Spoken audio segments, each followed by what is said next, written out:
Guys গরম একটু বেশি পড়ার কারণে কুকুর চলে আসে ছাদে দোলনা বানিয়ে ঘুমানোর জন্য।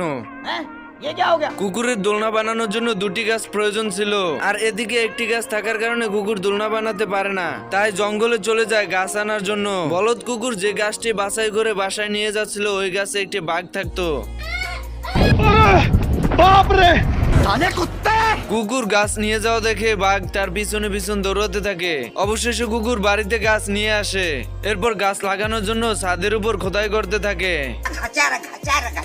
এরপর গাছ এনে পুঁতে দেয়। আমার ফোকা মারা শেষ। এরপর দোলনার রশি এনে গাছের লগে টাঙিয়ে দেয়। স্যালুট ভাই স্যালুট, আপনার ভিতরে এত প্রতিভা ভাই, আপনি আগে কেন দেখান নাই?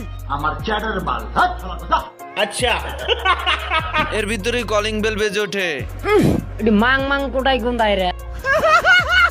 এরপর কুকুর এসে দরজা খুলে দেয়, কিন্তু কাউকে দেখতে পায় না। আর এদিকে বাঘ পায়ের নিচে দিয়ে ঢুকে পড়ে। বন্ধুরা পার্ট 2 দেখতে চাইলে অবশ্যই কমেন্ট বক্সে জানাবে, আর ভিডিওটি ভালো লাগলে অবশ্যই লাইক শেয়ার করে দেবে, কারণ আপনাদের ভালোবাসাই আমাকে ভিডিও বানাতে উৎসাহিত করে। আমার চ্যাটার বাল।